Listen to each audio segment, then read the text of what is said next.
Merci Vincent. Donc, je prends la suite là, pour cette séquence sur sélectionner en AB pour l'AB, avec ou sans un point d'interrogation. Et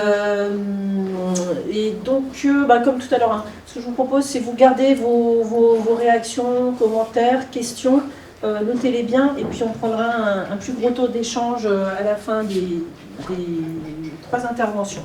Donc, je vous fais un petit topo introductif, comme l'a dit Vincent, avant de passer aux différents intervenants. Donc, en fait, je reviens au titre, on est dans un contexte qui nous ouvre des perspectives. Là, on n'est plus dans la prospective, mais on a aussi des perspectives que j'espère positives. Et donc, on a un contexte économique, sociétal qui évolue, quand on voit surtout l'influence du changement climatique au-dessus. Donc là, je ne vais pas y revenir parce que Vincent l'a déjà très bien évoqué. On voit la récolte 2024 qui est divisée par 2 par rapport à 2023. Le graphique l'évoquait très bien, donc ça pose des questions derrière. Néanmoins, il y a eu la crise de la bio, avec des soubresauts maintenant qui sont plutôt on sent qu'on en sort petit à petit. Mais quand on regarde plus loin derrière, moi je retiens qu'on a quand même une grosse évolution des surfaces, donc on peut voir le verre à moitié plein plutôt qu'à moitié vide. À voir aussi qu'au niveau mondial, il y a une publi, j'ai pas eu le temps de rechercher la ref exacte, mais on trouve facilement sur Internet le FIBOL qui publie des statistiques au niveau mondial, et là on est toujours en augmentation des surfaces en bio. Je reviens quand même aussi sur le débat de tout à l'heure, bien faire attention aussi quel type de bio on peut mettre derrière et quelle cohérence des systèmes. Voilà. Et quand je voulais le citer tout à l'heure, petit clin d'œil à Quentin, parce qu'on a parlé de l'agriculture biologique de conservation qui met ensemble des valeurs de la bio et des principes de la bio et des valeurs de l'agriculture régénérative. Donc on a les décompactés de l'ABC qui sont présents aujourd'hui, et avec Adrien aussi. Je ne sais pas où tu es, Adrien.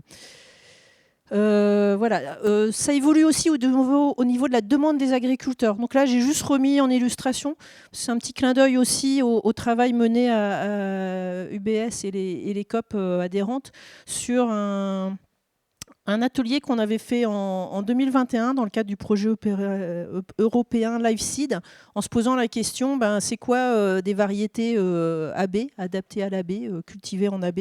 Et donc on avait des éléments intéressants qui ressortaient, que certains critères recherchés en bio sont relativement bien travaillés sur les résistances maladies, essayer d'augmenter le rendement, voire la qualité. Et puis à l'autre bout de l'échelle, il y a des choses vraiment à développer sur la concurrence aux adventices, une meilleure efficience en azote, en eau, je parlais d'irrigation tout à l'heure, et puis surtout une capacité d'adaptation au local. Et puis des remarques, là, des choses qui avaient été dites par les uns les autres, donc inscrire d'autres espèces que le blé. Ce matin, on parle pas mal blé, mais il ne faut surtout pas oublier toutes les autres espèces, c'est hyper important. Voilà. Mais on ne recherche pas forcément de la multiperformance, mais de l'information pour pouvoir guider ses choix. Donc tout ce qui est interaction avec le milieu, la mycorhisation, ce qu'on peut laisser en matière organique derrière une culture. Alors là aussi d'autres mots. Donc ça c'était dans le cadre du projet Biodiv. Donc on a été faire une visite. Bénédicte en parlera plus tard. Donc des sélections de chez GZPK et FZD. Et donc là juste quelques mots. Je ne vais pas m'étendre puisque Bénédicte y reviendra tout à l'heure. Mais j'avais bien aimé ce que disait Catherine Curlette, qui sélectionne de l'épeautre. Donc elle cherche à élargir sa base génétique. Donc chercher de la diversification. Elle travaille sur les précocités, les hauteurs qu'il faut varier. Et elle parle de conduite et d'harmonie, plus que de critères de sélection. Donc j'avais bien aimé ce vocabulaire. Pareil chez Doughton Felderhof, donc le sélectionneur Karl Vollenweider, lui donc nous parlait de critères donc assez classiques, d'améliorer la qualité des variétés qui seraient productives par ailleurs, travailler sur la carie, le charbon nu, les rouilles, avoir des plantes compétitives, mais après des éléments aussi très globaux et holistiques. Donc le sol est essentiel, à surtout pas oublier, avec tous les micro-organismes qu'on y trouve, et d'avoir de la co-sélection. Il faut penser global et pas avoir une liste de critères, et donc il parlait lui d'harmonie des plantes. Voilà, donc juste ces quelques mots je voulais vous rapporter qui me semblaient importants. Donc autre élément d'évolution, l'offre des sélectionneurs pour la baie qui se diversifie. Donc ici un petit schéma que vous retrouvez dans le livret participant. Donc en horizontal, là, donc la vie de la création variétale, hein, depuis les croisements jusqu'à l'inscription au catalogue quand on veut inscrire. Et puis ici, un gradient de sélection en AB, en allant vers le bas avec plus d'AB. Hop. Et donc on a plusieurs possibilités en fait par rapport aux variétés que vous pouvez cultiver en bio. Soit on est en sélection, donc premier cas on est en sélection purement conventionnelle, mais la variété a des critères, des caractéristiques qui font qu'elle passe pas mal en bio. Ça c'était le cas de Renan par exemple, hein, qui a longtemps été la première variété de blé bio cultivée en bio. On peut avoir cette sélection conventionnelle aussi, et dans les dernières générations, le sélectionneur, l'obtenteur, va aller mettre ses lignées dans des conditions bio et voir lesquelles s'en sortent bien. On a aussi le cas qui nous sera présenté par Bernard Rolland, et ce qui est fait par l'INRAE et Agriobtention, de sélection donc, qui cible la blé, mais dès les croisements. Donc les croisements sont faits en pensant déjà, je veux obtenir une variété qui sera cultivée en bio. Mais il y a la culture en pépinière, quand on a des pépinières très très importantes, n'est pas facile en conditions bio, essentiellement à cause de problèmes d'adventice. Donc on passe simplement dans les dernières générations dans des conditions bio. Donc c'est le cas de Génie par exemple. Et puis enfin, on est en sélection totalement en 100% bio intégrale depuis les croisements. Donc c'est l'exemple de Gradiaro ou en fait de ce qui vient de FZD et GZPK. On va en reparler juste derrière avec Bénédicte.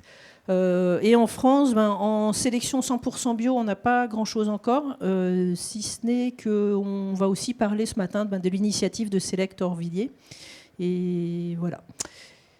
Et donc après, à savoir aussi un élément important en France, c'est qu'on a la chance, entre guillemets, de pouvoir inscrire des variétés pour le bio avec une mention AB, avec le travail du CTPS et du GVES. Hein.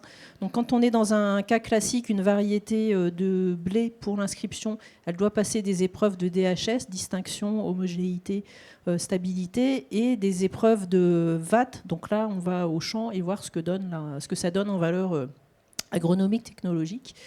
Et puis donc pour le cas des variétés bio, en fait depuis 2012, il y a une VAT adaptée à la baie, c'est-à-dire qu'il y a un réseau d'essais en bio qui permet d'évaluer le rendement, la qualité et la compétitivité vis-à-vis des adventices. Et puis à côté, on a toujours une évaluation classique des maladies de l'averse. De la carie aussi qui est demandée pour la bio. Donc une initiative positive qui n'existe pas dans tous les pays européens aujourd'hui. Et donc là, juste pour mes mémoires, hein, tout ce qui a été inscrit donc avec ce processus VAT bio depuis 2011-2012. Donc je peux le temps de mettre le tableau à jour, j'ai juste rajouté là, ce qui a été fait en 2024. Et plus de blé dur aussi. C'est 2024 ou 2025 ? Non, je ne sais plus. C'est 24, ouais, c'est bien ça. Voilà. Donc, et ce que je tenais à montrer, c'est que on voit au début, hein, il y a quand même l'INRAE et Agriobtention qui ont bien tiré la corde. Donc Bernard nous en parlera juste après. Et puis petit à petit, on voit que de plus en plus d'obtenteurs s'y mettent. Et donc j'ai mes 2 minutes, mais je crois que j'arrive à la fin. Au niveau de la recherche aussi, donc là aussi ça évolue. On a de plus en plus d'outils et de méthodes. Donc là, je ne vais pas m'étaler parce que ça va être repris derrière dans les présentations, mais notamment on a des choses au niveau de la compétitivité vis-à-vis des adventices, des éléments aussi qui permettent d'aller sélectionner pour des espèces, des variétés qui vont être cultivées en association, donc on a besoin d'une bonne vigueur au démarrage. C'est intéressant aussi pour les systèmes en agriculture régénérative, de conservation. Il y a tout ce qui se passe au niveau du microbiome aussi, où là on sent bien qu'il y a une co-sélection entre une plante et les micro-organismes du sol, les mycorhizes, etc. Donc là, des pistes intéressantes. Tout ce qui touche à sélection participative aussi. Et puis également, à ne pas négliger, il y a aussi tout ce qui est édition génomique. Donc là, je pense qu'il y en a quelques-uns dans la salle qui vont ouvrir des grands yeux, mais c'est pas bio. Mais ça fait partie du paysage et des évolutions. Il faut clairement en tenir compte. Donc sachant que là, bon, je ne vais pas rentrer dans les détails, mais on pourra peut-être y revenir s'il y a des questions là-dessus, soit ce matin, soit cet après-midi. Mais donc on appelle ça les NGT, donc New Genomics Techniques. Et donc ce qui est dans les tuyaux européens actuellement, c'est qu'il y en aurait 2 types.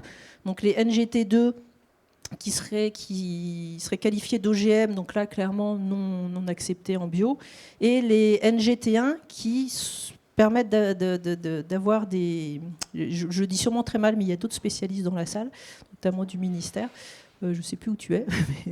Et donc là, où on permet d'obtenir des variétés qui ont des caractéristiques qui pourraient être aussi obtenues par sélection classique. Et donc là, des discussions sur la traçabilité pour éviter de retrouver ces variétés en bio si elles ne sont pas souhaitées par les acteurs de la filière. Voilà, donc donc je n'ai plus qu'une minute, je pense. Donc sur le volet réglementaire, ça évolue beaucoup aussi, puisque depuis le règlement 2018-848, donc sur l'agriculture biologique, il y a un gros volet semences qui définit donc du matériel hétérogène biologique et des variétés biologiques. Alors sur le MHB, en fait, c'est une population très diversifiée puisqu'elle est caractérisée par sa grande diversité génétique et phénotypique. Et surtout, elle a une nature dynamique qui donc lui permet d'évoluer et de s'adapter aux conditions de terroir où elle peut être cultivée et faire face aux aléas climatiques. On y reviendra cet après-midi. Et puis donc c'est MHB, donc il y a un certain nombre de notifications déjà au niveau européen. Et puis donc on a une notification d'un blé en France. Là aussi on y reviendra avec Adrien dans la présentation qui va venir. Et puis donc enfin les variétés biologiques. Donc là aussi ce sont des variétés qui ont une grande diversité génétique et phénotypique à un degré moindre que la population type MHB.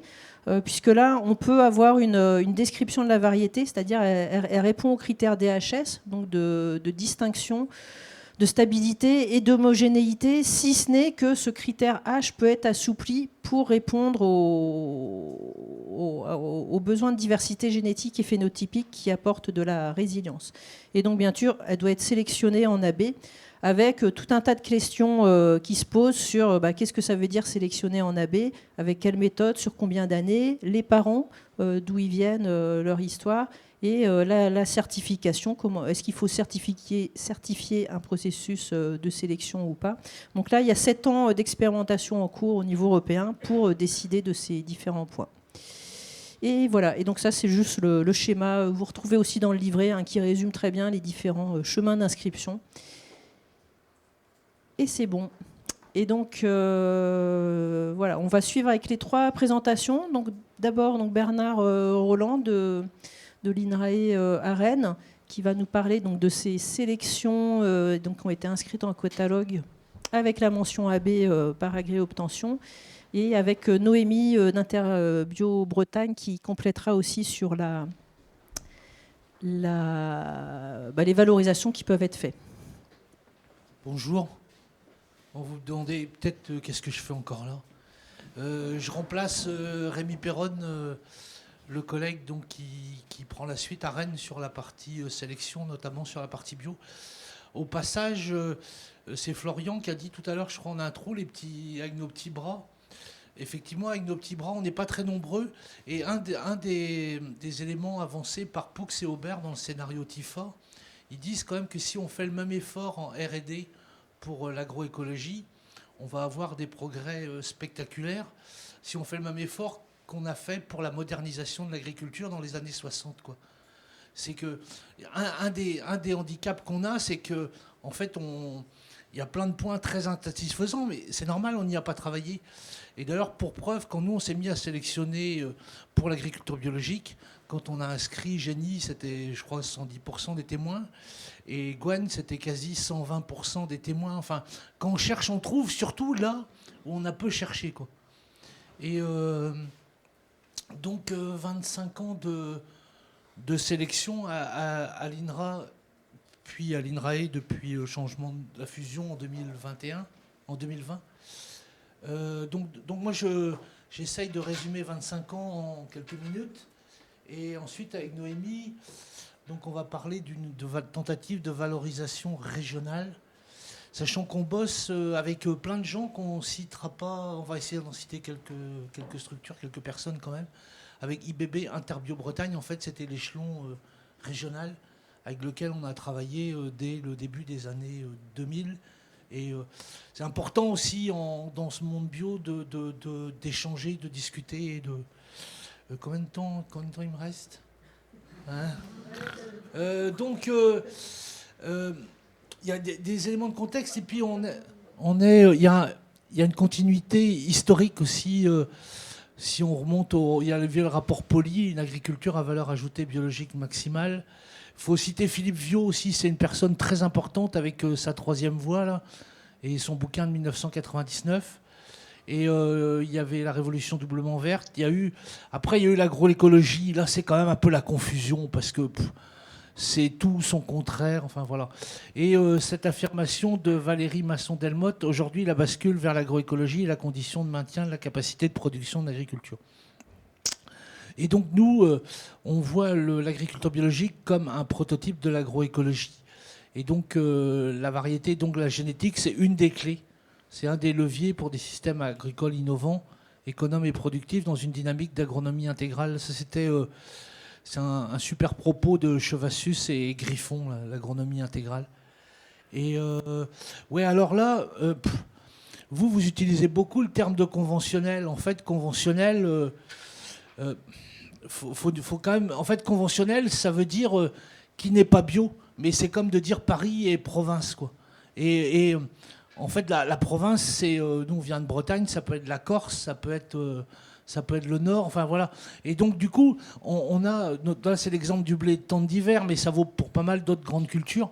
En France, on a tous les niveaux de recours aux intrants, des conditions les plus intensives aux conditions de l'agriculture biologique, avec des conditions, le pointeur, ouais, les conditions là, extenso, donc c'est le faible intrant, ou alors carrément l'agriculture extensive, là on pense à des périmètres de captage par exemple, c'est plus proche des conditions de l'agriculture biologique que des conditions très intensives en recours en intrants chimiques. Et donc l'évolution de la collecte. Du coup, tout à l'heure, quand on parlait de sélection, il faudrait peut-être, plutôt que de dire sélection conventionnelle, dire sélection classique ou sélection standard, quoi. Donc la collecte de blé qui a explosé en blé tendre d'hiver. Ça, c'est ce qui ressort de notre expérience dans un tiers nord-ouest de la France. Comment on hiérarchise les bioagresseurs.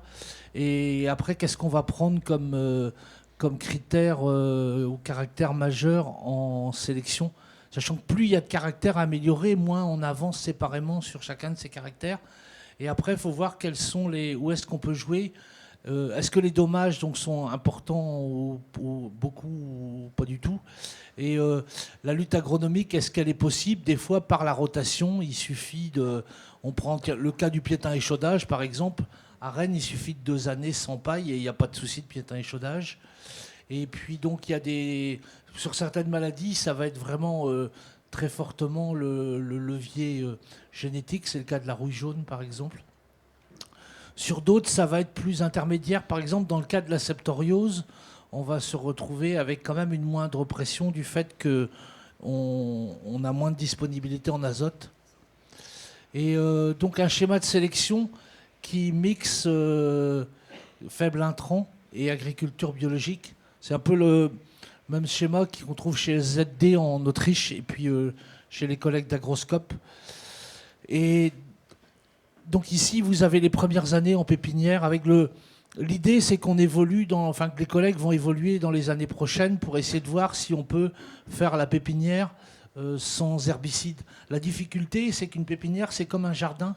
Et c'est un jardin avec des plantes en très faible densité. Du coup, on n'est pas du tout concurrentiel. En fait, peut-être qu'à terme, ça voudrait dire qu'il faudrait faire comme dans un jardin et avoir du désherbage mécanique et peut-être finir à la main ce désherbage. Et à partir jusqu'à la F5, on est en pépinière. Ensuite, On a encore de nouveau la pépinière. Là, c'est là où on sort nos lignées. Et la première évaluation du rendement en faible intrant. À Rennes, on est autour de 500 lignées à peu près. Et à partir de la F7, puis F8, F9, F10, on a conjointement du faible intrant et la moitié des lignées sont en agriculture biologique. La première année, un seul site. Ensuite, on a 3 sites, INRA et Agri-Obtention, 3 sites en bio, puis 6 sites et enfin 9 sites. Et donc, vous voyez, là, par rapport à ce qu'on disait, des fois, on nous dit, mais qu'est-ce que vous faites pour le changement climatique ? Eh bien, nous, on va au champ. On bosse au champ tous les ans et dans plein de champs différents. Et c'est comme ça aussi que quand j'étais petit, que j'ai commencé en sélection, on parlait d'année moyenne, ou alors on disait, on disait cette année, une année sur 10, on disait elle est très différente de l'année moyenne. Maintenant, on dit plus ça. Il n'y a plus d'année moyenne. Par contre, si on retourne au champ et si on va dans une multiplicité de situations, on va dire on couvre des risques. Quoi. On couvre des risques et à la fin, si votre lignée que vous présentez à l'inscription, elle a survécu à un tas de conditions différentes. Vous voyez, en bio, la dernière année de pré-dépôt des essais CTPS, on est à 8 sites, plus un site à Dijon, INRAE en agroécologie. Et voilà, on va passer là-dessus. Oui, et sélectionner, c'est éliminer. Donc, vous voyez, on en garde. Alors, peut-être une des questions, c'est est-ce qu'on n'est pas trop sévère ? En fait, on garde les meilleurs et puis elles font une année supplémentaire. Sélectionner, c'est éliminer. Alors après, où est-ce qu'on coupe ? Où est-ce qu'on... Voilà. Mais l'idée aussi, c'est que comme ces lignées, elles auront survécu à une multiplicité de situations, on peut dire qu'on couvre un certain nombre de risques. On ne les couvre pas tous, mais voilà. Et au passage, nous, on est, oui, j'ai oublié de le dire en intro, variété lignée pure. Mais ça n'exclut pas, à la fin, une fois qu'elles sont inscrites, de les cultiver en mélange, en association blé-blé. D'ailleurs, ça, c'est une des nouveautés. C'est qu'il y a certains acteurs de la filière semence maintenant qui vendent, notamment, il y a une de nos variétés, Gwen, qui est vendue dans un même sac qu'une variété suisse qui, elle, est de meilleure valeur boulangère. Elles peuvent être aussi cultivées en association, par exemple, blé-pois. Donc, à la fin, la variété lignée peut être associée.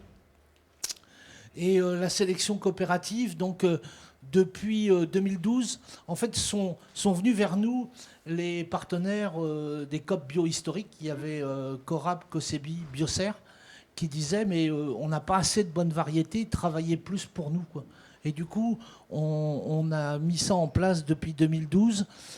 Ça se concrétise par des essais en commun à partir de la génération F9, c'est-à-dire 9 années après le croisement.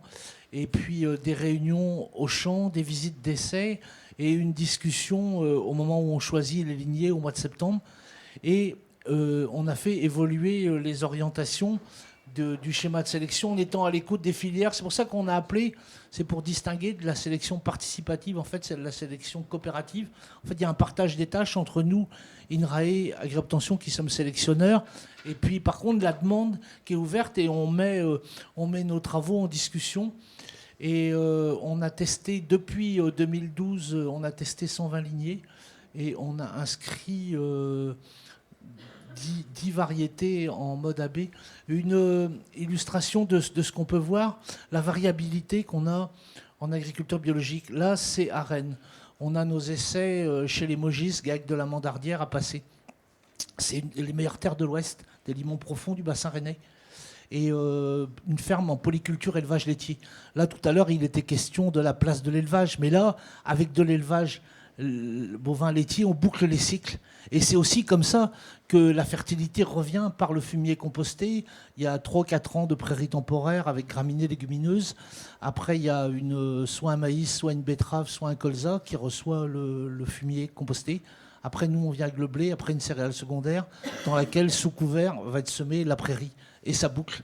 Et on produit, parce qu'il y a aussi une question de volume de production.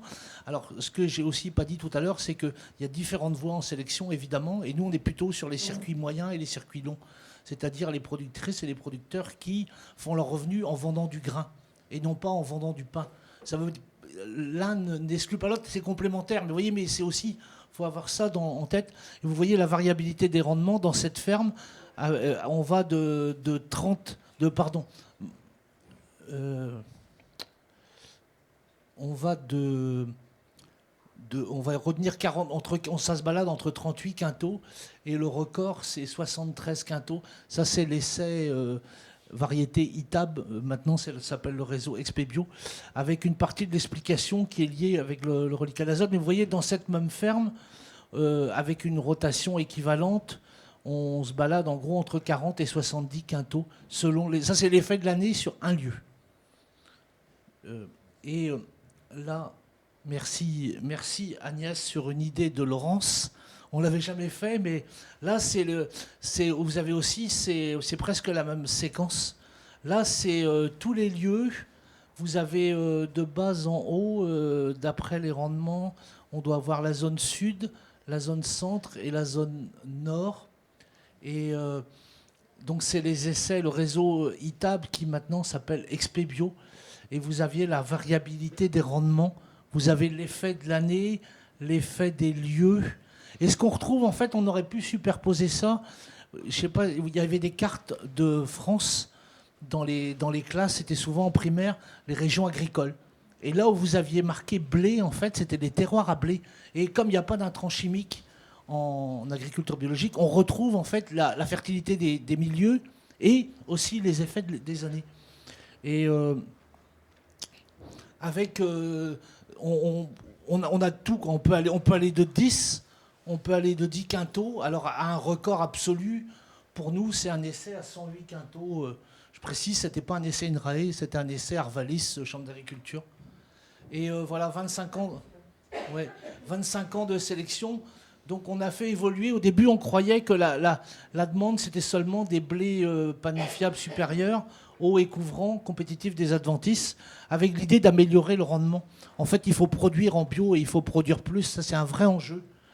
Et donc, on avait commencé par Scherzo Hendrix, inscrit en 2011. On a ouvert la voie donc, pour l'expérimentation spéciale CTPS, inscrire des variétés en bio, pour la bio. Et puis après, on a avec nos discussions, là, on nous a dit mais il n'y a pas de blé biscuitier en bio, donc on a inscrit une variété biscuitière. Cette année, une deuxième a été inscrite par un obtenteur. Ensuite, voilà, on a de nouvelles variétés. Et puis au niveau de la captation de la demande, on nous a demandé aussi une variété courte pour faciliter le binage et l'essimage. Donc voilà, c'est la variété glace.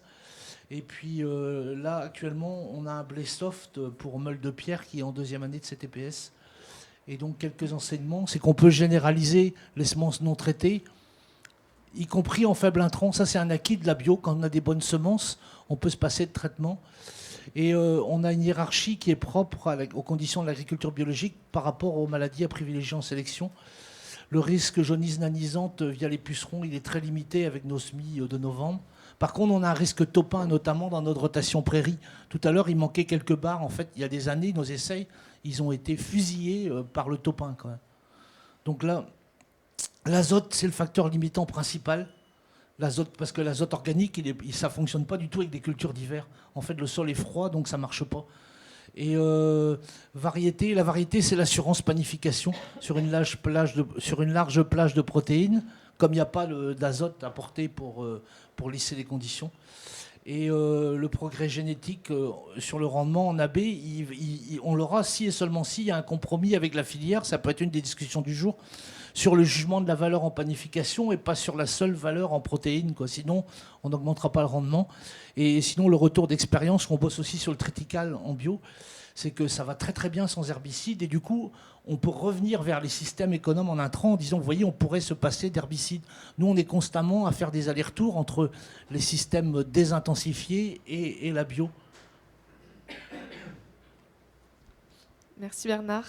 Donc nous, Interbio Bretagne, on travaille depuis des années, comme tu l'as dit, avec l'INRAE, et pas que, en partie sur la structuration de filières locales. Donc local, c'est à la fois régional à l'échelle de la Bretagne et aussi territorial, si on a des demandes, notamment là sur les bassins versants autour de Rennes Métropole. Et donc, on a travaillé sur la structuration d'une filière Guastel c'est la première variété blé biscuitier bio inscrite par l'INRAE au catalogue en 2019. Et donc, on a identifié avec des partenaires, notamment Arvalis, quels sont les intérêts de cette variété. Donc, pour les différents maillons de la filière, comme on l'a vu, et il me semble que c'est Caroline et Vincent qui l'ont redit, c'est bien coopératif et c'est important d'aller jusqu'au bout de la filière, que les transformateurs soient aussi au courant des enjeux, parce qu'on ne va pas promouvoir les conversions si derrière il n'y a pas les débouchés pour. Et on a vu ces dernières années qu'il y a certaines filières qui ont eu trop de conversions d'un coup et les débouchés n'ont pas suivi. Donc pour éviter ça, c'est important de parler à chacun des maillons. Donc l'intérêt, c'est le premier blé tendre biscuitier inscrit en agriculture biologique. Il a un bon comportement global face aux maladies, notamment une très bonne résistance à la rouille jaune et également au pied inverse. Et il a aussi un très bon PS et PMG.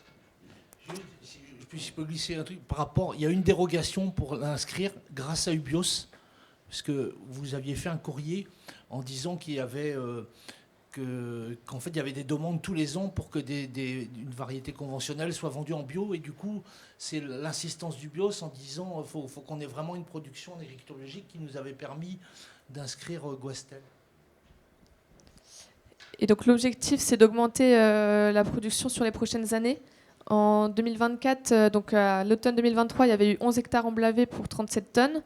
Là, à l'automne dernier, on a emblavé 30 hectares, donc au GAEC de la Montardière, comme le disait Bernard, pour 100 tonnes. Et l'objectif, c'est d'ici 2027-2028, avoir 300 tonnes de blé Guastel sur le territoire.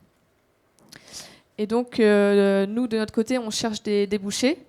Donc on a identifié la malterie et la meunerie. La meunerie pour proposer du volume et la malterie pour diversifier justement les débouchés. Donc pour le moment, il y a 12 maltes qui ont été maltées cet hiver. 12 tonnes de malt, pardon. Et avec la meunerie, voilà, il y a différents moulins qui travaillent sur le blé Guastel.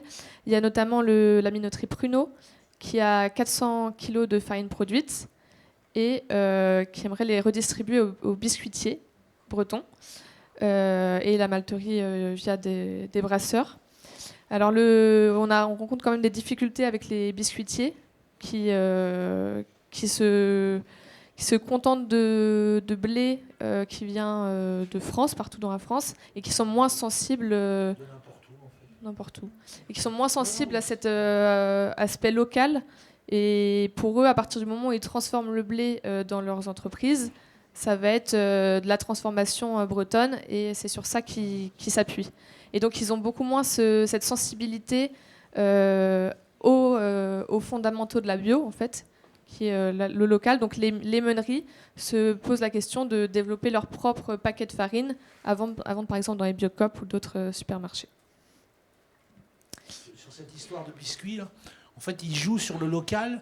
Vous avez biscuiterie de Bénodet, biscuiterie de Saint-Malo, biscuiterie de Camaret. Et en fait, c'est juste le magasin qui est là, et il fabrique quand même sur place. Et les gens croient que c'est forcément que c'est de l'approvisionnement local. Et en fait, il faudrait retourner le truc en disant, puisque vous dites locaux, bah, faites donc avec une matière première locale. Donc très rapidement, il y a aussi donc une deuxième initiative là sur notamment les bassins versants autour de Rennes Métropole, avec Terre de Source qui participe à l'amélioration de la qualité de l'eau et de l'air sur le territoire. Et donc là, c'est une filière qui a été montée avec la Chambre d'agriculture et Terre de Source sur une filière blé bio locale. Donc avec maintenant 18 producteurs, 4 meuniers, des boulangers, une vingtaine de boulangeries, dont une boulangerie solidaire, tous sur le même territoire, et donc on pourra en reparler au déjeuner ou dans les échanges après.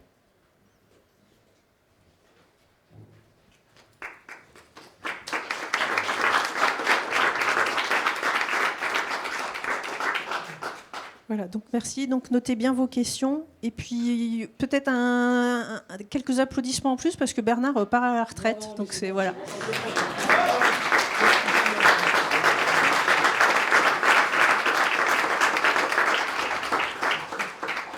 Voilà, il n'est plus là, mais il est encore un petit peu là. Et donc maintenant, on accueille Bénédicte Hawks de Biosat, donc Bioselecta en français, qui va nous présenter ce qui se fait. Merci pour l'invitation, Laurence, à cette occasion. C'est un honneur d'être ici, parmi vous. Comme vous entendez, je ne suis pas français, je viens de l'Allemagne, donc pardonnez quelques faux aussi sur mes diapos peut-être. Je suis toujours ouvert pour aussi apprendre mieux le français, donc s'il y a des fautes, aussi dites-moi. Attendez, c'est pas ça. J'en profite aussi de remercier Bernard. Bernard, t'es où? Là-bas. On se connaît très longtemps. C'est la fin de la carrière de Bernard. On a toujours eu des très bels échanges. Et aussi de ma part ou de part je pense, de la sélection biologique en total. Un grand merci pour ton travail que tu as mis. C'est exceptionnel que tu as fait. Et ça a contribué au progrès génétique significativement dans l'agriculture biologique. Merci.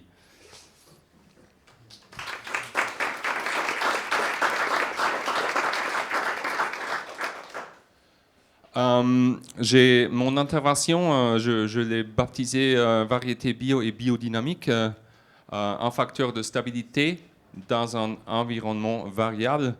Je vais me focaliser sur plusieurs moments sur le facteur sur la notion de stabilité, parce que je pense que c'est important. Et ce n'est pas seulement la stabilité génétique, mais aussi la stabilité économique qui est importante dans ce contexte. Moi-même, je m'appelle Bénédicte Hawks. J'ai travaillé comme sélectionneur moi-même pour quelques années. Entre-temps, je travaille comme chercheur à l'université de Wageningen en Pays-Bas. Et à côté de ça, je travaille aussi pour Biosat, qui est une structure commune des sélectionneurs biodynamiques en Suisse et en Allemagne, des pionniers dans le champ, dans le contexte de la sélection biologique. Donc, c'est une filière bio 100% et une filière fiable depuis 40 ans. Donc, la côté sélection qui je représente, c'est GZPK, Peter Kunz en Suisse, et c'est Dottenfelder Hof en Allemagne. Et c'est la côté sélection et recherche. Et puis, la côté commerciale, c'est Biosat, donc qui fait en prestation la multiplication, la communication sur la sélection biologique et biodynamique pour ces deux instituts.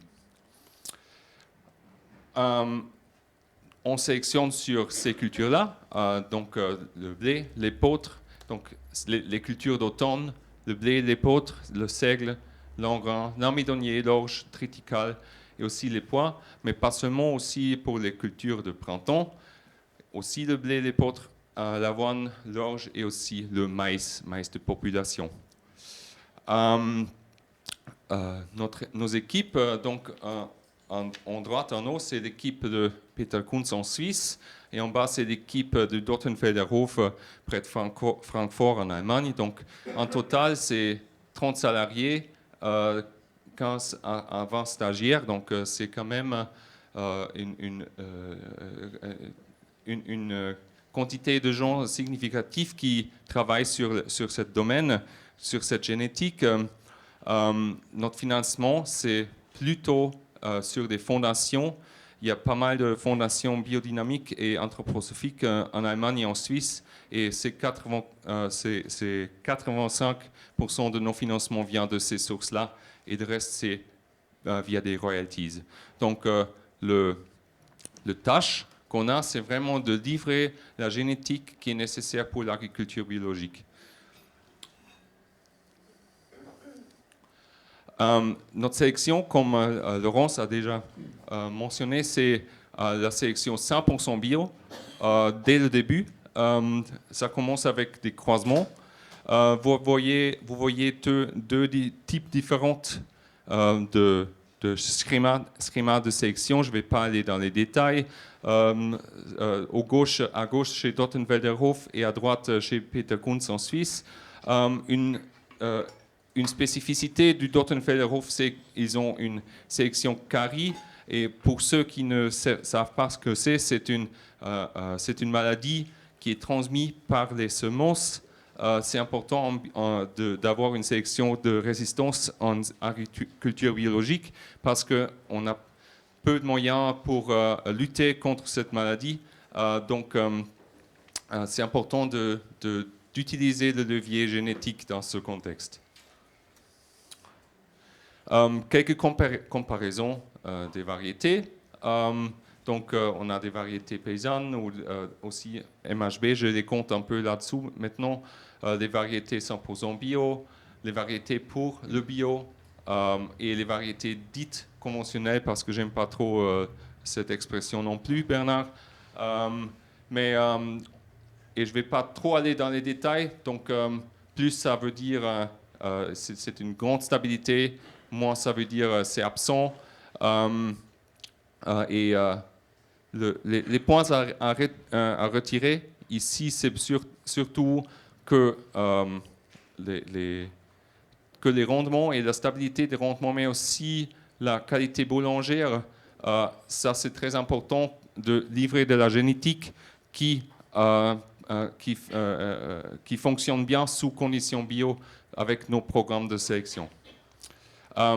Aussi bien ou important à retenir, c'est dans notre vision, c'est aussi une vision de long terme pour le bio.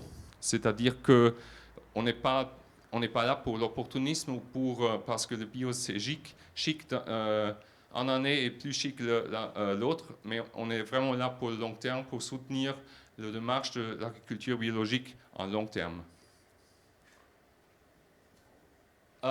Quelques résultats de l'année dernière, donc je vais aller un peu vite là-dessus. C'est la fameuse graphique rendement protéines avec quelques variétés ici de chez nous, Castado et Sian. On a Génie ici pour orientation. Ici aussi quelques résultats de chez Cosebi en 2023 et 2024. Et encore chez Biocer, donc en 2023. Et ça, c'est en long terme. C'est pas correct ce qui est écrit en haut. Ça, c'est 2024 et c'est en long terme. Et toujours dans des boucles rouges, c'est des variétés biosat. Et ce qu'on voit, c'est que nos variétés, normalement, ils sont sur la courbe, mais souvent aussi au-dessus de la courbe. Et c'est cet effet de stabilité qu'on retrouve dans notre génétique, et surtout dans des années qui sont difficiles, comme l'année dernière, qui était une année très difficile pour les céréaliers. On voit que même si les variétés sont un peu moyennes, normalement, il ressort parce que tout le reste, ou pas tout, mais beaucoup du reste, il baisse en performance. Et il y a aussi une explication pour ça, ou au moins une hypothèse, c'est la sélection dans un microbiome du sol intact, ce que c'est la sélection 100% bio, parce que tous nos génotypes ils sont sélectionnés dans des sols biologiques en interaction avec le microbiome. Et on sait aujourd'hui qu'il y a un facteur génétique très grand qui influence la capacité d'une plante de faire des symbioses avec la mycorhize. Et peut-être dans des programmes de sélection conventionnels où les conditions ne sont pas limitantes. Et en plus, peut-être on tue, peut-être dans certains cas même le microbiome du sol avec des pesticides. On perd des génotypes qui peuvent être intéressants pour l'agriculture biologique.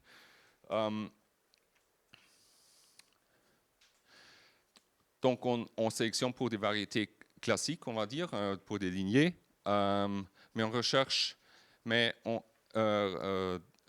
fait aussi beaucoup de recherches pour la sélection pour la biodiversité cultivée, et ça va devenir aussi une stratégie de sélection centrale pour nous dans l'avenir. On participe dans des projets comme LiveSeed ou LiveSeeding et Remix qui ont comme but de chercher de nouvelles itinéraires pour la sélection, pour la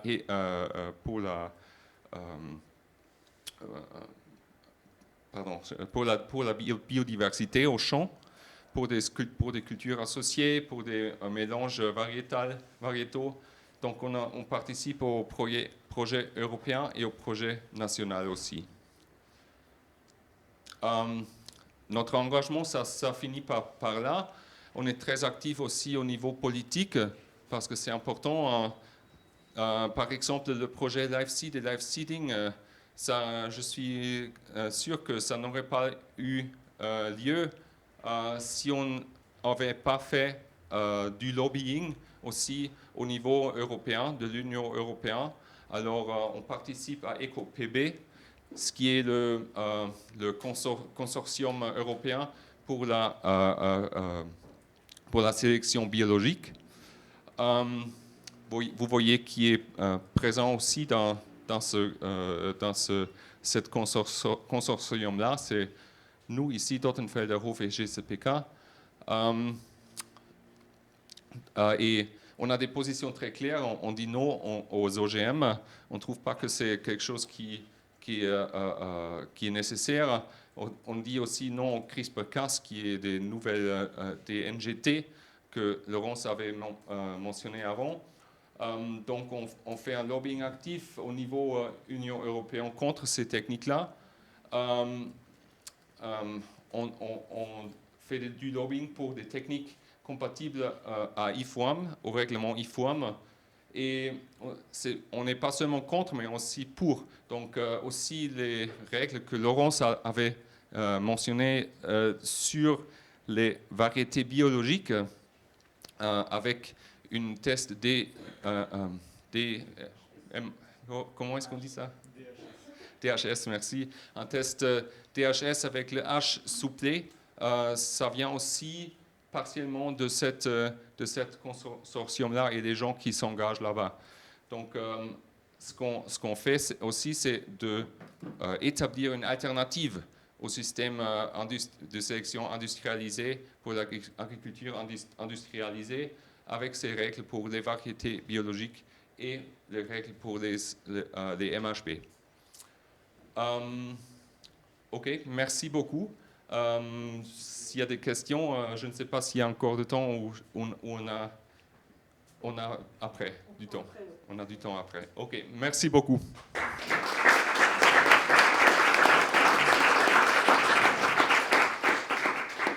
Merci Bénédicte et ton français est toujours très bon, t'inquiète pas. Donc maintenant on va accueillir Adrien.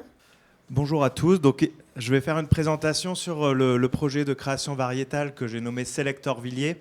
Voilà, je vais essayer d'être concis et puis de pouvoir laisser plus de temps aux échanges par la suite. Donc, innover pour des systèmes de culture et filières régionales, la création variétale, apparemment c'est une petite faute, excusez-nous, variétale, 100% bio, Selector-Villiers. Donc, à la base, je voulais quand même remercier aussi l'Agence de l'eau et puis l'émergence du projet Biodiv. Ça a été des super moments d'échange et de perspective en fait, par rapport à cette fameuse thématique qui est l'intégration en fait, et le questionnement autour de la sélection et de l'adaptation au changement climatique.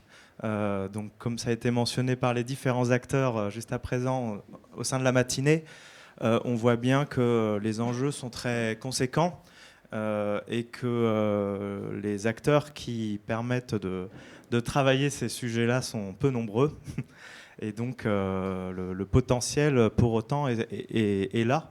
Et il nous faut absolument avancer dans ce sens pour pour permettre aux agriculteurs, donc je me sens complètement inclus, je suis agriculteur, d'être résilients avant tout économiquement dans l'avenir en fait. Et donc nous, pour aborder cette question de résilience économique, on a décidé, quand on s'est installé sur la ferme en 2012 avec mon frère, de transformer le grain en pain en passant par la farine, et donc de pouvoir maîtriser l'ensemble du processus jusqu'à intégrer le projet de sélection. Et comme ça, on a un projet quand même assez abouti sur le sujet.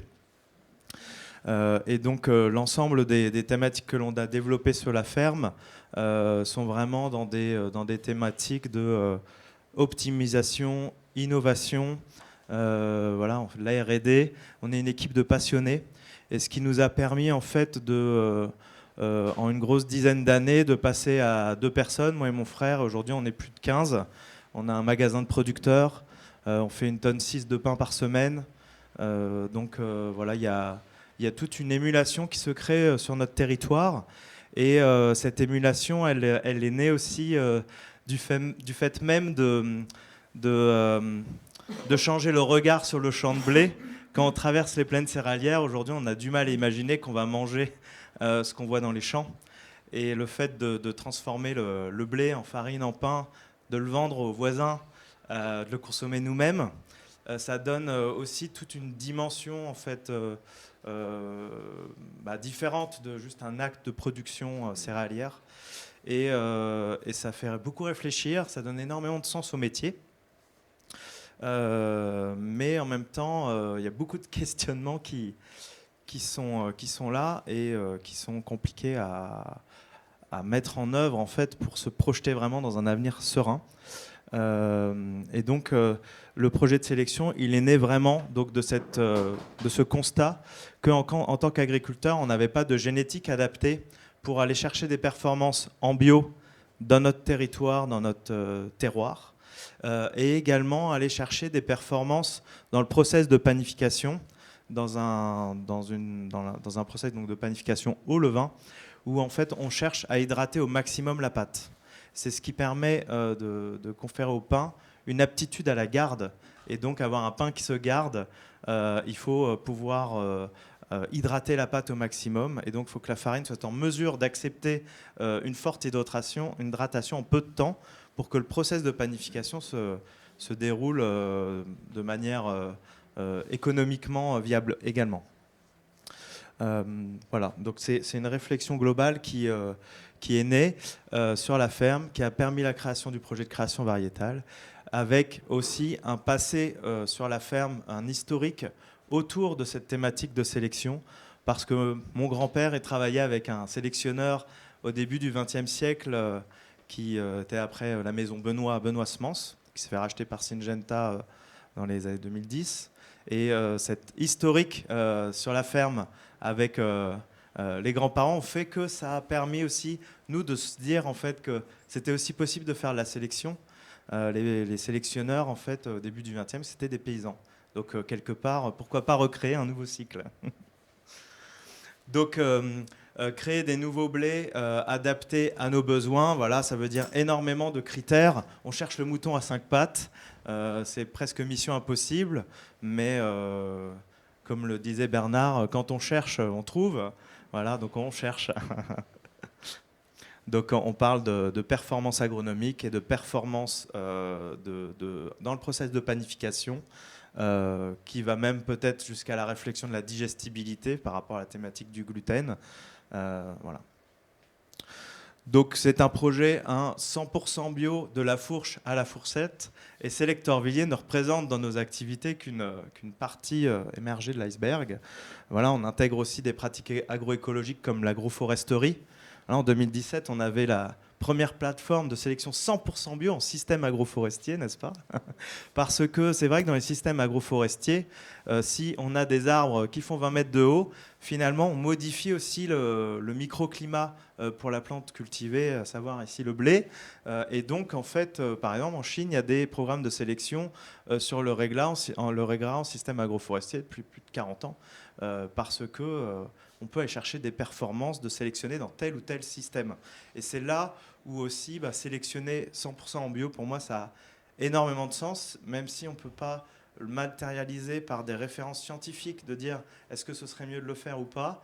Moi, je suis un peu bête, je suis agriculteur, je regarde ce qu'il y a à la fin de la saison, en fait, et c'est le constat à la récolte, l'observation de l'année culturale au fur et à mesure des années, qui me permet de juger si cette évolution de la sélection qui est menée sur la ferme est positive ou pas. Au démarrage de notre projet, on a fait un peu comme dans tous les réseaux alternatifs, paysans, boulangers, etc., d'intégrer des variétés dites anciennes. On a fait de la recherche participative. Pendant plusieurs années, on avait une plateforme de criblage variétal de variétés dites anciennes. Voilà, en fait, on a fait un mélange de blé ancien qui était plutôt intéressant d'un point de vue agronomique sur la ferme et en termes de panification. Et voilà ce que ça a donné. Donc là, c'était en 2023. En fait, le champ, la plateforme de création variétale, est tout autour de notre mélange de blé ancien. Voilà ce que ça peut donner, en fait, les blés anciens. Pour moi, ça ne représente pas l'avenir. La moitié du champ est versé. C'était une galère à récolter. On a baissé notre niveau de productivité, notre potentiel. On est en conditions céréalières plutôt à bon potentiel chez nous. Et il faut quand même des blés, comme c'était très justement dit, des blés productifs. Le bio a besoin de blés productifs pour une résilience économique et puis aussi pour les enjeux alimentaires, pour nourrir le monde, avec les grands mots. Le MHB, en fait, qui a été notifié, je vais peut-être en parler plus tard, mais est issu un peu de cette observation-là. Voilà, c'est une sélection qui a été faite à partir de ces génétiques, et c'est, on va dire, une optimisation des blés anciens dans notre contexte, avec des niveaux de productivité assez faibles qui sont pas, c'est pas des blés très productifs. Donc, sur une plateforme sélection 100% bio, ce qui est intéressant d'observer, c'est en effet cette question du désherbage, comme le soulignait Bernard, c'est un peu crucial. Moi, la plateforme de sélection est intégrée dans le système de culture. Donc, le blé est cultivé généralement derrière une prairie temporaire de luzerne. Donc, en gros, on retourne la luzerne et on fait notre plateforme de sélection au fil des ans dans ce contexte-là. Donc, c'est une sélection faite en conditions de blé précédent luzerne, après labour, dans notre contexte pédoclimatique. Et donc, ça permet vraiment d'être en conditions bio. Il y a les questions limitantes du désherbage.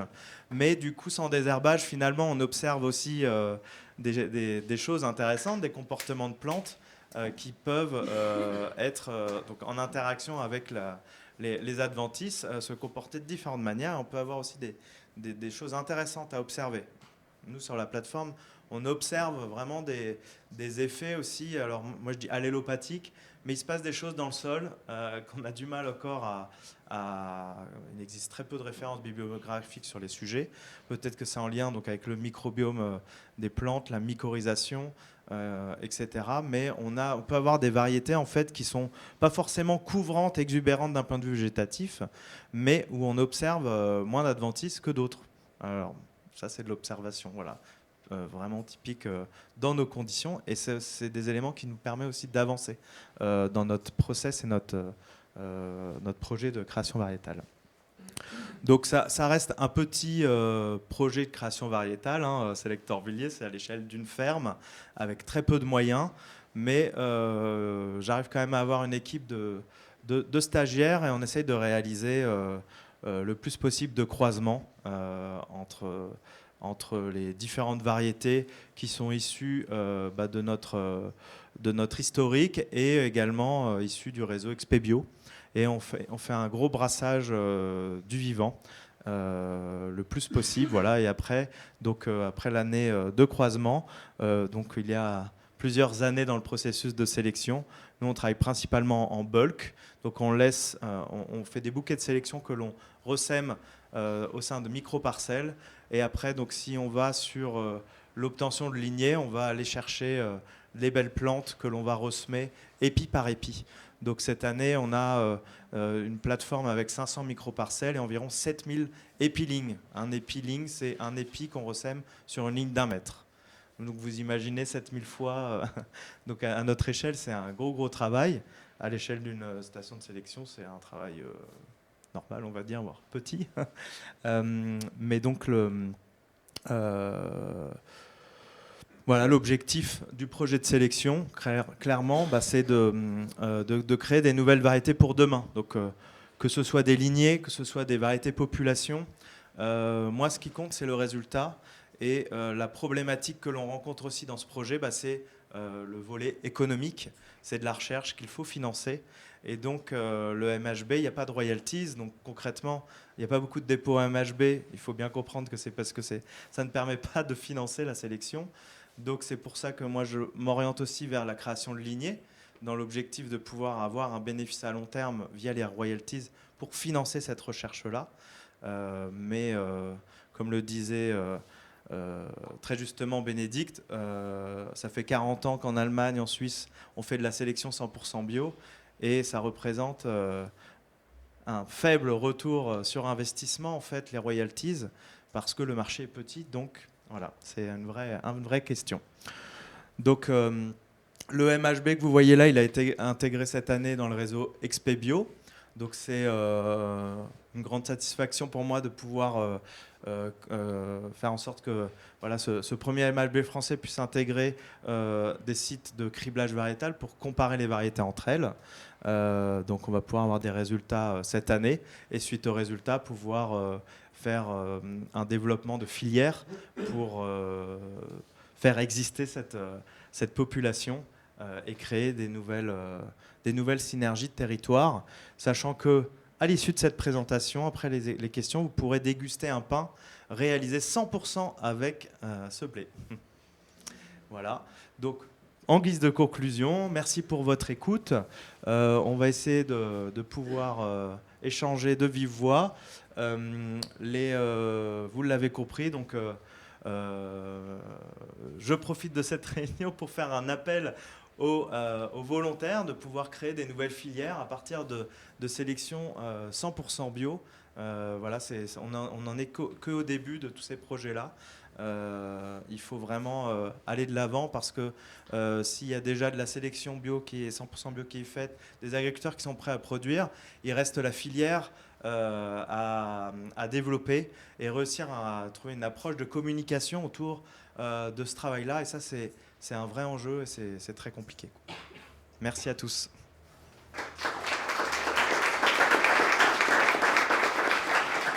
Voilà, donc, merci Adrien. Peut-être Bernard et Bénédicte, si vous pouvez revenir devant. Bonjour, merci pour les présentations. J'avais une question sur les critères de sélection variétaux là, sur les blés. Notamment, vous avez montré une durée de sélection d'au moins 10 ans sur les croisons de population et voir ce que donnaient les variétés que vous croisiez. Sur ces 10 années, on a des variations de climat importantes et demain encore plus. Je me posais la question de comment vous intégriez cette hétérogénéité climatique dans le schéma de sélection, sachant que vous avez mis vos priorités sur le rendement, les schémas classiques de sélection variétaux, hein, sur rendement, la robustesse, le désherbage, etc. Mais quid de la sobriété, enfin de la résistance aux aléas climatiques, qui fait que telle variété peut être décevante en moyenne, mais peut être très bonne les années où ça ne va vraiment pas. Donc comment vous l'intégrez dans votre schéma de sélection ?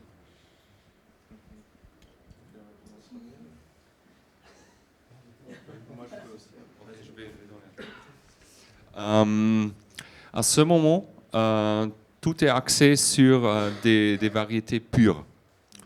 Ce qu'on essaie à ce moment dans la sélection, c'est de pousser tout ce qu'on veut, ce qu'on souhaite dans une plante.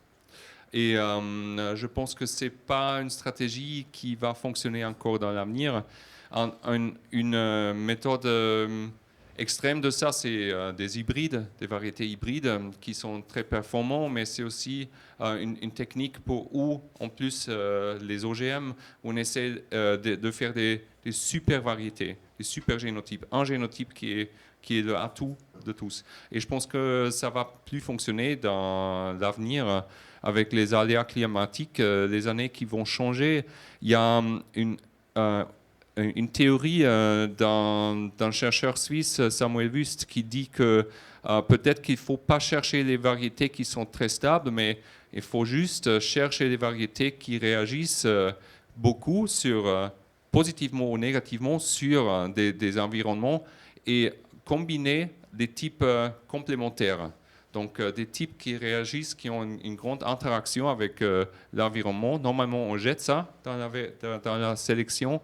Un génotype qui fonctionne très bien sur des terres riches et qui performe mal dans des terres pauvres. Normalement, ce n'est pas forcément ce qu'on cherche à ce moment, mais dans l'avenir, on va peut-être combiner un tel génotype avec un autre génotype qui est différent pour avoir cette capacité de stabiliser l'ensemble. Donc, je pense que l'avenir, c'est vraiment dans des mélanges variétaux et dans les MHB. Je ne sais pas si un de vous veut y ajouter. C'est plus facile de parler du passé que de l'avenir, mais c'est surprenant. Par contre, nous, on s'attendait, quand on a commencé le travail avec Biocerc, Cosebi, puis il y avait la Corab aussi au début, on s'attendait à trouver des grosses différences de comportement, des lignées avancées en sélection dans des terres de Bourgogne assez superficielles par rapport à ce qu'on avait à Dame-Marie, je crois que c'est le plateau du Neubourg, enfin voilà, et puis ce qu'il y avait à Rennes et ce qu'il y avait dans le nord de la France. Et on a été surpris, alors ça fait l'objet d'un article avec Antonin Le Campion, c'est qu'il n'y avait pas tant que ça, en fait, à l'époque c'était Génie qui était sous le numéro CF11007 et qui ressortait bien partout. Alors, on n'a pas fait une conclusion définitive, hein. On n'a pas dit il y a des variétés globalement bien adaptées partout, mais en tout cas, sur cette phase-là de nos recherches, on n'a pas vu, étonnamment, on était prêt à garder, hein, si on avait trouvé une lignée super bonne en Bourgogne, on l'aurait gardée, mais on n'a pas vu ça. Donc ça ne veut pas dire qu'on ne le verra pas, hein. Mais pour l'instant, peut-être que le réseau n'était pas assez fin, le criblage aussi pour identifier des... Mais ça a été une vraie surprise parce qu'on s'est dit, comme il n'y a pas d'intrants, on va voir beaucoup plus de différences. On ne l'a pas vu, mais ça ne veut pas dire qu'on ne le verra pas. Et sinon, il faut aussi, peut-être l'histoire des céréaliers, des fois c'est la mémoire du poisson rouge. Ils regardent toujours la dernière récolte, et ça, je regarde Agnès notamment, mais peut-être qu'il faut aussi... Alors l'avantage en bio, c'est que c'est des pas de temps plus longs, quoi. Les variétés se démodent moins vite, enfin on peut les observer plus longtemps, mais il faut peut-être regarder les performances, la stabilité sur au moins 3 ans, peut-être 5 ans, pour dire voilà, ça c'est garanti, ça tombe jamais en dessous d'un niveau de récolte qui fait que le résultat économique de la ferme est en péril, quoi.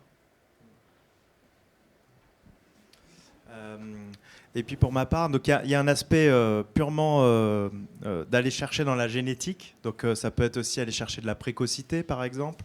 Nous, dans notre coin, en tout cas, c'est clair que le MHB, il est tardif. C'est peut-être pas durable. Enfin, c'est peut-être pas pour l'avenir.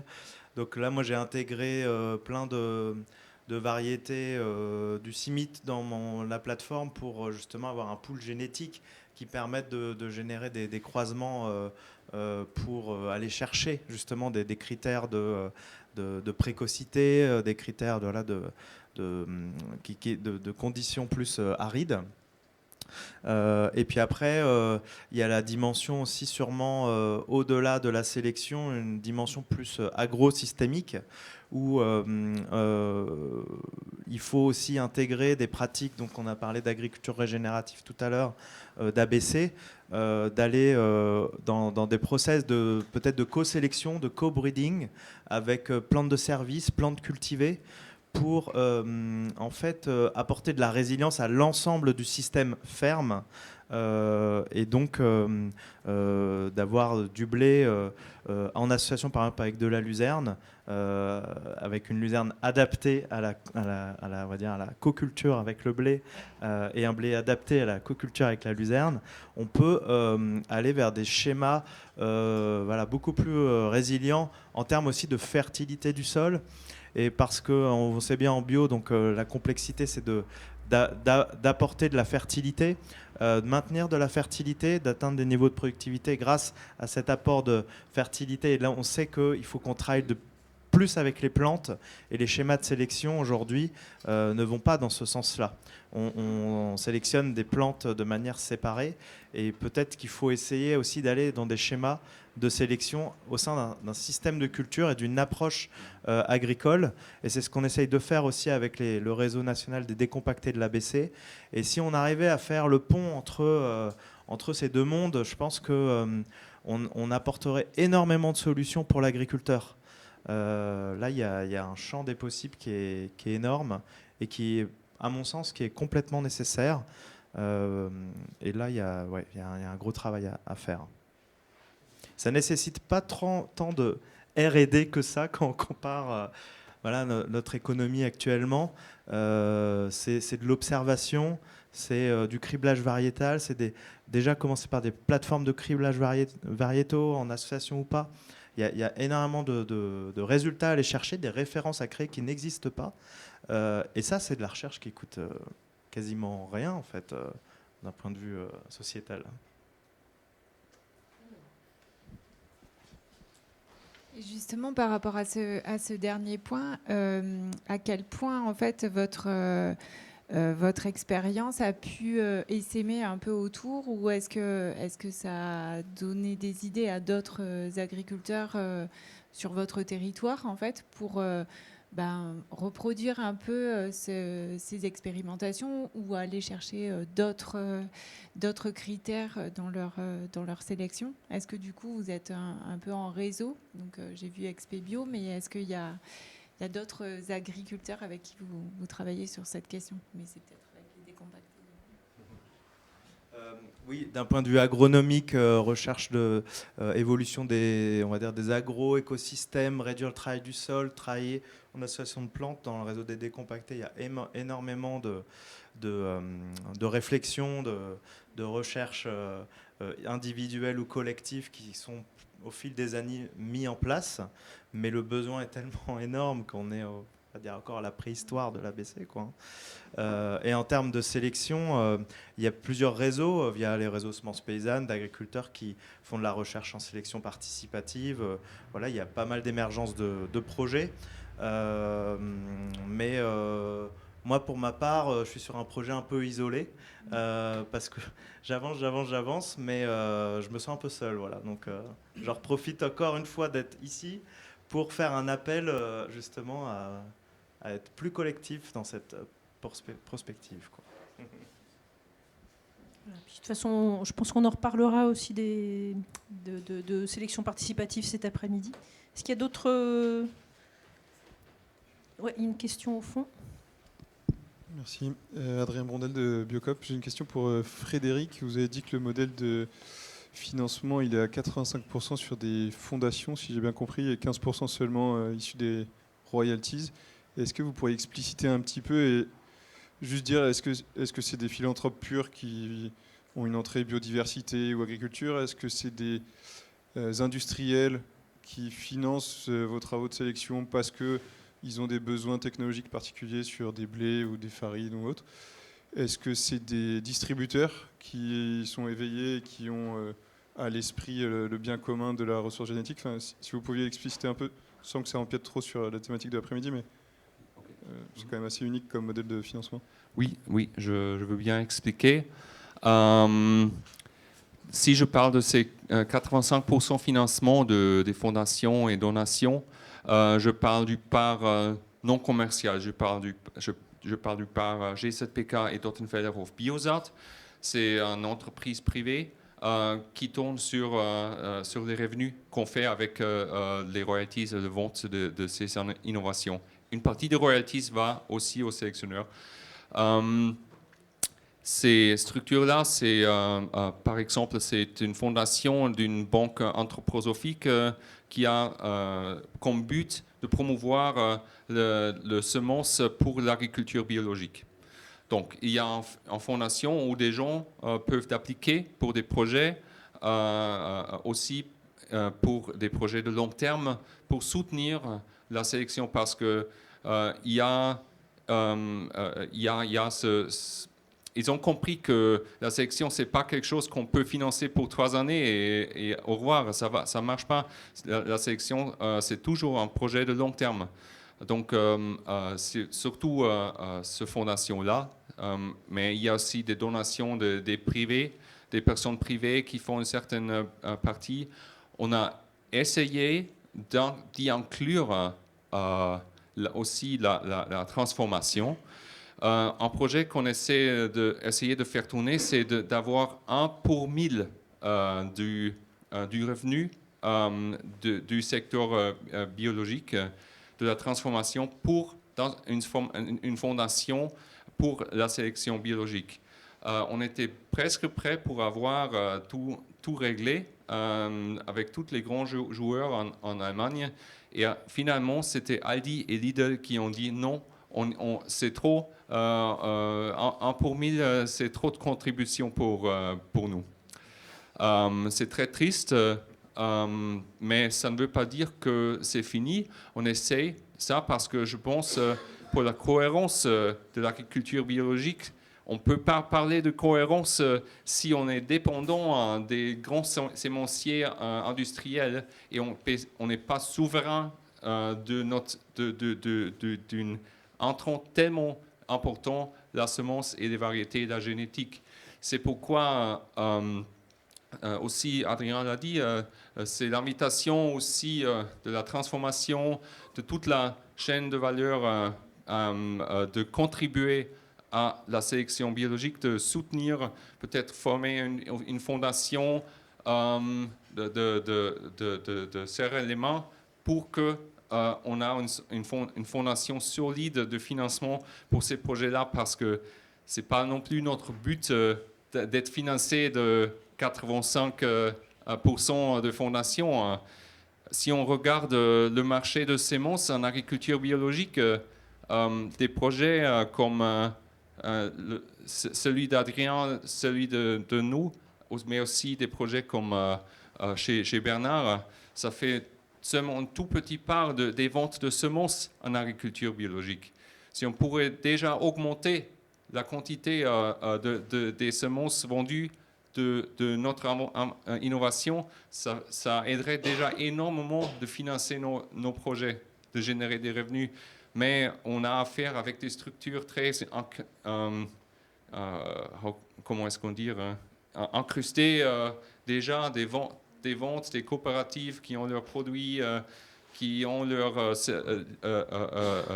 semenciers, qui livrent les semences. Donc, c'est pas facile aussi d'entrer le marché des fois et de générer, de mettre en valeur, en fait, le travail qu'on fait. Je ne sais pas, peut-être tu veux rajouter. Juste rajouter que si déjà on arrivait à faire reconnaître en fait qu'est-ce que la sélection en bio, on est en 2025, on ne sait toujours pas ce que c'est encore vraiment la sélection en bio. Alors on est en 7 ans de prospective pour savoir ce que c'est. Voilà, il y en a qui savent déjà ce que c'est depuis 20 ans. Donc il y a un moment donné, il faudrait que ça aille plus vite. Et le fait qu'il y ait une reconnaissance institutionnelle permettrait aussi derrière de dérouler le tapis rouge, parce que là, les perspectives sont très intéressantes pour le monde agricole, encore une fois. Il faut comprendre que, comme le disait Vincent, la semence, c'est quand tu es en bio et que tu réduis les intrants extérieurs, que tu es dans une stratégie d'autonomie de fertilité, d'agriculture régénérative, la semence, c'est la clé. Mais il n'y a encore aucun projet de création variétale adapté à ces systèmes-là. Donc, comment on fait, quoi? Donc déjà, voilà, il y a une reconnaissance institutionnelle, ce serait bien, mais c'est compliqué, même si y a une volonté aujourd'hui aussi de par l'Europe, mais voilà, il faudrait avancer plus vite, quoi. Et après, je ne sais pas s'il y a vraiment besoin d'une sélection propre pour l'agriculture régénérative. Tu vois, je ne suis pas sûr. Nous, on nous avait questionné sur l'ACS. Qu'est-ce que vous faites? Parce qu'on bosse aussi à l'INRA puis l'INRAE sur la partie faible intrant et la partie bio dans le continuum. Là. Et en fait, on n'a pas vu quelles étaient les cibles spécifiques au non-labour, quoi. On n'a jamais trouvé, enfin, on n'a jamais réussi à comprendre. On aurait pu, hein, mais on n'a pas. Voilà. Donc après, comme le sélectionneur, il ne fera pas tout partout, il faut arriver à identifier là où là où il faut mettre l'effort et voilà. Et sur l'histoire du financement, nous on est du service public, donc c'est aussi de la bonne utilisation de l'argent public et du service public pour l'intérêt général, quoi. Il y a des gens qui sont venus accrocher une banderole sur notre siège le 28 novembre disant qu'on servait à rien, qu'il fallait qu'on disparaisse. Non, mais après, c'est vrai, il y a des budgets. Hein. Il y a un budget de la recherche agronomique de l'INRAE, c'est 1,1 milliard. Bah oui, après, quelle est la part de recherche là-dessus qui va pour l'agriculture biologique? C'est des questions à poser. Voilà. Et si on dit qu'aujourd'hui, c'est 10%, est-ce qu'il y a 10% de ce financement-là de recherche qui est consacré? Et si la bio, c'est 50% demain, il faudrait que la recherche et le développement se projettent dans le 50% des moyens, peut-être. Voilà. Et après, si on dédie des moyens, on va sûrement avancer, parce qu'après, on s'entend sur des cibles. Et puis, voilà, et puis, sur l'histoire des sociétés privées de semences, en France, ce qui s'est passé quand même, ce qui était intéressant, c'est que ça a fait un appel d'air, le fait qu'il y ait le CTPS en bio. Et du coup, il y a des grosses boîtes qui sont venues. Du coup, ça peut faire aussi plus d'offres. Tu vois, pas non plus pour dire, d'un côté, il y aurait les bons sélectionneurs, et puis de l'autre, après, c'est aussi bien que les grosses boîtes viennent vers la bio. Il y a toujours un risque, tu veux, mais peut-être d'ailleurs, je ne sais pas si c'est prévu cet après-midi, peut-être que le risque, il va plus être du côté des NBT et des brevets, pour le coup, qui pourraient changer quand même beaucoup la façon dont ça se passe, qu'aujourd'hui, n'importe qui dans cette salle peut faire des croisements, et puis dans 10 ans, 12 ans, si vous avez eu de la réussite et ça, vous allez déposer une nouvelle variété, mais vous ne serez pas obligé de verser des royalties aux propriétaires, des variétés qui vous ont servi de parents, quoi. Alors qu'avec l'histoire des brevets, là, pour le coup, ça change tout, et ça pourrait venir limiter le progrès génétique, et puis aussi faire une captation en fait par quelques très très grosses boîtes, quoi. Et d'ailleurs, en France, il y a débat aujourd'hui même entre semenciers, quoi. Si je peux ajouter ce que Bernard a dit, c'est aussi important pour la distribution biologique à comprendre que si elle ne soutient pas cette version alternative, cette vision alternative, la génétique, elle va ou disparaître ou elle sera inaccessible dans l'avenir. Parce que c'est un vrai danger avec les NGT que on peut appliquer des brevets dans l'avenir sur des plantes qu'on ne pouvait pas appliquer des brevets jusqu'à un moment. À un moment, c'est un système open source, on peut dire. Donc, tout le monde peut utiliser tous les génotypes pour créer quelque chose de meilleur. Mais c'est un danger que ça va changer. Et encore une fois, l'appel pour toute la chaîne pour contribuer qu'il y a une alternative en place qui n'est pas seulement une alternative, mais qui crée aussi du valeur ajoutée, qui crée de l'innovation pour l'agriculture biologique. Alors, on avait Vincent Béguier au fond, et puis après... Oui, Vincent Béguier, attention, plutôt une question pour Bénédicte, parce que je connais bien les deux autres. Donc, vous avez évoqué, pour rebondir sur une question qui a été posée, le sujet des mélanges variétaux. Alors, première question par rapport notamment à l'adaptation au changement climatique. Vous avez évoqué les mélanges variétaux. Il y a les MHB d'un côté et les mélanges variétaux. Donc on mélange des variétés, mais est-ce que dans votre programme de recherche, vous définissez des traits de sélection pour, à la fin, oui. créer des mélanges? Premier point. Et le deuxième point, donc la création variétale, c'est une chose importante, mais il y a aussi le fait que cette innovation soit diffusée le plus largement possible. Et donc il y a une autre étape, c'est la multiplication de semences. Et donc comment vous organisez la diffusion largement de l'innovation que vous créez. Oui. En parallèle, en France, c'est des structures comme Union Biosemences qui le font, qui font ce travail de multiplication. Et qui ont besoin d'être rétribuées aussi pour pouvoir le faire. Merci. Pour la première question, on est relativement au début de ce développement-là. On a la chance d'avoir Emma Forst parmi nous, qui a fait sa thèse avec Isabelle Goldranger sur l'association variétale de blé. Peut-être que Emma est même meilleure à répondre à cette question-là. Pour le blé, le plus important, c'est qu'il n'y a pas une variété parmi les variétés associées qui a une mauvaise tombe-chute. Parce que ça va impliquer toute la mélange, toute la récolte. Normalement, on a le moyen de tout, mais s'il y a une variété qui a ces enzymes dedans, avec une mauvaise tombe-chute, ça va faire basculer la qualité de tout le lot. Et au niveau morphologique, on est tout au début en apprendre à quoi combiner. Je ne peux pas encore malheureusement partager des résultats, mais encore une fois, Emma, peut-être tu peux lever ta main. Vous pouvez demander, Emma, elle peut raconter beaucoup. Ok. Deuxième question, on travaille en France, on travaille avec plusieurs multiplicateurs, avec des partenaires de distribution. C'est KPAB en Bretagne, c'est aussi la COSEBI, c'est Biocer en multiplication, c'est en Allemagne, c'est des structures de multiplication locales, souvent par Bundesland, un peu organisées, et aussi un peu organisées dans les associations de production. Donc, on a Déméter, on a des multiplicateurs Déméter, plutôt axés Déméter, on a des multiplicateurs plutôt axés Bioland. Donc, c'est ou par comment est-ce qu'on dit ça? Par l'aval, par le consommateur derrière. Encore une fois, pardon? Plus structuré par l'aval, du coup, par la transformation. Au variété laitière, violente, c'est plutôt ces structures-là qui vont faire le travail de trouver des multiplicateurs. Oui, c'est souvent structuré par ces structures-là, oui. Pas seulement, mais souvent. Alors, on avait une dernière question, parce qu'il commence à être tard. Donc, Jérôme, tu m'as promis que ça serait court. Les réponses aussi.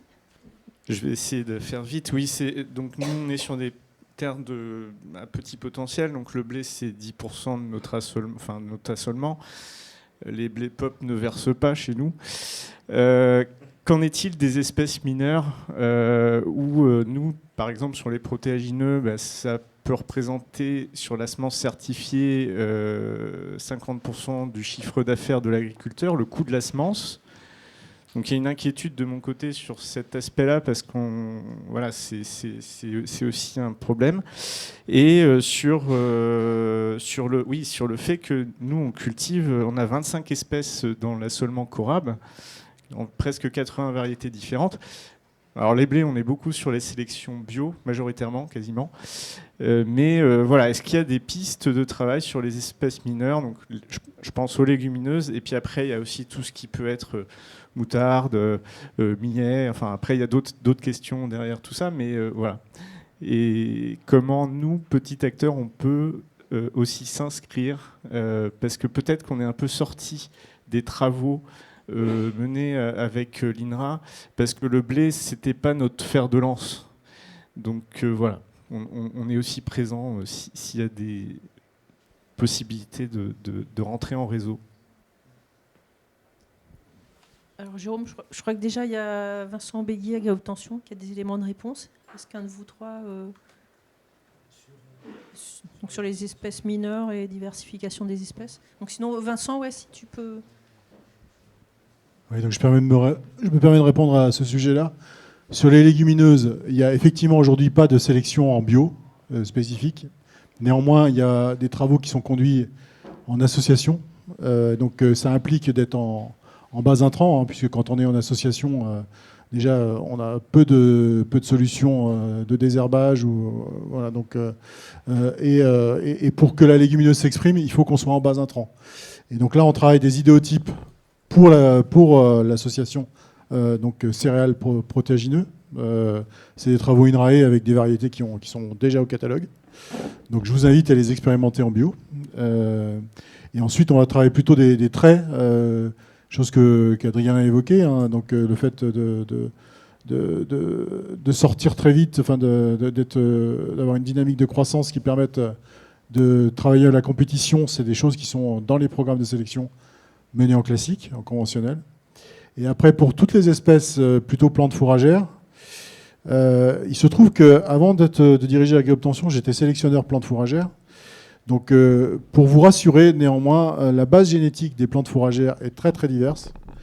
J'ai sélectionné des luzernes, par exemple. Il y a plusieurs milliers de parents dans une variété. Donc, ne serait-ce que les variétés conventionnelles, dans l'approche qui est faite, on a, je pense que l'enjeu, il est plutôt de produire en quantité suffisante ces variétés et de les expérimenter plutôt que de véritablement sélectionner pour ces espèces-là. Enfin, c'est ma conviction profonde, même si il y a des travaux qui peuvent être menés sur ces espèces-là. Donc, c'est plutôt avoir suffisamment de diversité d'espèces sur le sujet que véritablement avoir une sélection bio en tant que telle, compte tenu du pool génétique des variétés. Oui, sur la diversification, c'est une question politique en fait. C'était entre 1989 et 1999, j'ai vu arrêter à l'INRA à l'époque, pour Rennes, on a dû arrêter le trèfle violet, le chou fourragé, le topinambour, le sarrasin. Qu'est-ce qu'il y avait encore? La navette, peut-être bien, et puis la betterave fourragère, rien qu'à Rennes, quoi.